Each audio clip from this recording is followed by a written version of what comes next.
السلام علیکم۔ یہ اس پوسٹ کے اوپر اگر آپ دیکھیں تو لکھا ہوا ہے S B S B S B اور پھر آگے لکھا ہوا ہے بین الاقوامی مدرسۃ الاسلام، پھر آگے لکھا ہوا ہے S B S B S B, اور نیچے یہ درخت سا بنا ہوا ہے جس کا ایک حصہ تر و تازہ ہے، تازے پتے ہیں، پھول ہیں، اور دوسری طرف بالکل خشک ہے۔ تو نیچے بخاری کی وہ روایت ہے اور بالکل زبردست روایت ہے کہ یہ اللہ کا ذکر کرنے والے اور ذکر نہ کرنے والے کی مثال ہے۔ گویا مومنوں میں بھی جو اللہ کا ذکر کرتا ہے اور اللہ کا ذکر نہیں کرتے ان کی بات اصل میں ہو رہی ہے، یہ کافروں مشرکوں کی تو گویا بات ہی نہیں ہے۔ ایمان کے بعد جو اللہ کا کثرت کے ساتھ ذکر کرتا ہے، جس طرح ابی بن کعب کی روایت ہے کہ جو کثرت سے اللہ تعالیٰ کا ذکر کرتا ہے وہ نفاق سے بری رہتا ہے، یعنی ہر وقت ہر لمحے اللہ کی طرف دھیان رہنا، ذکر کرنا، اس کی تسبیح بیان کرنا، اس کے انعامات، اس کے احسانات کو محسوس کرنا، تو یہ اللہ کا ذکر ہے۔ پھر الفاظ کے ساتھ بھی جو نبی علیہ السلام کے سکھائے ہوئے الفاظ ہیں وہ ان پر غور کریں تو عقل حیران ہے کہ یہ ایک نبی ہی کے الفاظ ہو سکتے ہیں جو اللہ نے سکھائے ہیں ان کو، تو بہت دل خوش ہوتا ہے۔ اور بڑے بڑے درجات ہیں اس کے لیے، بڑے بڑے اس کے فضائل ہیں اذکار کے۔ تو جو مومن ذکر کرتا ہے اللہ تعالیٰ کا اور جو مومن ذکر نہیں کرتا ہے اس کی مثال اس درخت کی سی ہے۔ اور میں آپ کو بتاؤں یہ اوپر جو ایس بی اور بین الاقوامی مدرسہ ہے، یہ جانتے ہیں کون سا بین الاقوامی مدرسہ ہے اور ایس بی صاحب کون ہے؟ ایس بی کا مطلب ہے سعید بن بشیر، اور بین الاقوامی مدرسہ ہے بس ان کی جو اپنا ایک دائرہ ہے نا، ایک چھوٹا سا ہلکا سا انہوں نے بنایا ہوا، یہ بین الاقوامی مدرسہ ہے۔ اور ان کو ایمان اور شرک کی بھی کوئی اب پہچان نہیں رہی ہے، اور بالکل اسی طرح ضد میں آئے ہوئے ہیں، اپنی انا کا انہوں نے مسئلہ بنایا ہوا ہے، اور سجدہ تعظیمی کے شرک کے اندر مبتلا ہو گئے۔ اور جب بھی ان سے اس حوالے سے گفتگو ہوئی ہے یا کبھی ہوتی ہے تو بس ان کے دماغ کے اندر ایک ہی چیز، جس طرح وہ نہیں بنی اسرائیل کے دماغوں میں بچھڑا چلا گیا تھا، ان کے دماغ کے اندر جماعت جماعت جماعت سے اللہ تعالیٰ، جماعت سے اللہ تعالیٰ، امیر امیر امیر کی اطاعت، امیر کی اطاعت، امیر کی اطاعت سے نکلنا عقل مندی نہیں، بس یہ دو الفاظ آگے سے لکھ دیتے ہیں۔ اور امیر چاہے ان کو شرک سکھائے، کفر سکھائے، اللہ کا باغی بنا دے، مشرک بنا دے، اور مومنوں کو لڑا دے آپس میں، پھر بھی ان کا امیر امیر۔ اور ایک اور صاحب تھے وہ حالانکہ سجدہ تعظیمی کے شرک کو پہچان بھی گئے تھے، اس کے اندر سے نکل بھی آئے تھے، لیکن جب ان کے امیر کے اوپر تھوڑی سی چوٹ ماری گئی، پہلے سمجھایا گیا، 7 مہینے سمجھایا گیا، اور اس کے بعد پھر ان کو للکارا گیا۔ تو کہتے ہیں اتنے سخت الفاظ نہ استعمال کریں نا، یہ تو ہمارے سابقہ امیر ہیں، سابقہ امیر کے اوپر چوٹ پڑتی ہے۔ تو اس طرح کہیں نہ کہیں جو کونوں خدروں کے اندر یہ ہوتا ہے نا، طاغوت کے ساتھ کچھ لگاؤ، وہ نکل آتا سامنے، اور وہ پھر رنگ دکھاتا ہے۔ اور کچھ عرصہ انہوں نے سجدہ تعظیمی کے خلاف آواز بھی اٹھائی، اور اس کے بعد پھر سجدہ تعظیمی والوں کے پیچھے جا کے نمازیں پڑھنا شروع کر دی اور جمعے پڑھنے شروع کر دیے۔ اس چھوٹے سے پریشر کو، گھر کے پریشر کو اور ماحول کے پریشر کو، علاقے کے پریشر کو جو برداشت نہ کر سکے، وہ فرشتوں کے پریشر کو اور پھر اللہ رب العالمین کے پریشر کو کل کیسے برداشت کرے گا؟ اس لیے ان کو سوچنا چاہیے بین الاقوامی مدرسے چلانے والوں کو کہ کس کو دھوکہ دے رہے ہو۔ اور بالکل وہی بات ہے جو اللہ نے فرمائی ہے، یخادعون اللہ والذین آمنوا وما یخدعون الا انفسهم وما یشعرون،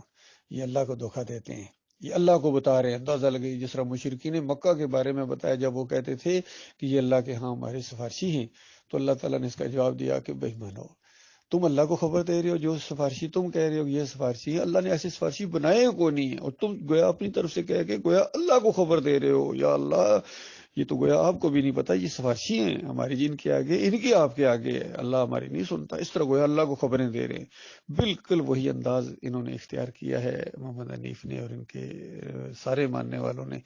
کہتے ہیں کہ دیکھو یہ سجدہ جو ہے یوسف علیہ السلام کو، اور پھر قرآن سے ثابت کرنے گویا اللہ کو خبریں دے رہے ہیں کہ اللہ تعالیٰ کو گویا نہیں پتا تھا یہ سجدہ کس کو ہوا ہے، سجدہ کس کو ہوتا ہے، سجدے کا حق کس کو ہے، یہ گویا اللہ کو بھی نہیں پتا تھا۔ اور پھر الزام لگاتے ہیں کہ اللہ کا حکم ہے، وہ کہاں حکم ہے، اشارہ بھی نہیں ہے حکم کا، یقین کیجئے۔ اور پھر کہتے ہیں اللہ کی مشیت ہے، کہاں مشیت ہے، مشیت بلکہ بیچ میں شامل ہے، وہ بتا دیا گیا اللہ تعالیٰ نے میری مشیت یہ تھی، اور یوسف علیہ السلام نے اس کی تشریح بھی یعنی کر دی اپنے الفاظ میں، جس کو اللہ نے بیان کیا کہ اللہ تعالیٰ نے غیر محسوس طریقے سے اپنے منصوبے کو جو چاہا پائے تکمیل تک پہنچا دیا۔ اور اللہ نے کیا چاہا، اللہ نے یہ چاہا کہ اس خاندان کو عزت دی جائے، اور مصر جیسی ایک قدیم سلطنت جو بت پرستی میں لت پت تھی، اس کا کلا کما کر دیا جائے، اور توحید سے واقفیت اور کتنی انسانیت اور شرک و کفر چھوڑ کے ایمان کی طرف آ گئی، اور پھر اسلامی سلطنت قائم ہو گئی، امن و سکون قائم ہو گیا، ایک ماڈل سٹیٹ پوری دنیا میں قائم ہو گئی اسلام کی، یوسف علیہ السلام کے ذریعے۔ تو یہ اللہ کا منصوبہ ہے، اور ان کے دماغوں کو اگر لیا جائے تو کیا بھائی، بس اللہ تعالیٰ کو وہ ایک نبی کو سجدہ کرانا تھا ایک نبی کے ذریعے، اور پھر ایسے طریقہ اللہ نے اختیار کیا کہ پتہ بھی نہیں چلا، اور سجدہ کرا دیا اللہ تعالیٰ نے۔ وہ ان کا سارا نچوڑ اس کے گرد گھومتا ہے، شرک کے گرد، اور نبیوں کے اوپر الزام کے گرد ان کا وہ سارا سسٹم گھومتا ہے۔ تو یہ فہم القرآن نہیں ہے، یہ انکار قرآن ہے، تحریف قرآن ہے جو محمد حنیف صاحب نے کی ہے، اور سعید صاحب نے اس کو آگے پھیلایا ہے اپنے۔ حالانکہ پرانے آدمی تھے، بڑے باہمت تھے، دعوت اللہ کو بڑا شوق ان کو ہوتا تھا، اور جہاد والا انداز جس طرح ہوتا ہے، لیکن یہ سب مصنوعی تھا، اس کی حقیقت کوئی نہیں تھی، اسی وجہ سے ایکسپوز ہو گئے ہیں۔ ان کے دماغوں کے اندر شرک تھا، انا تھی،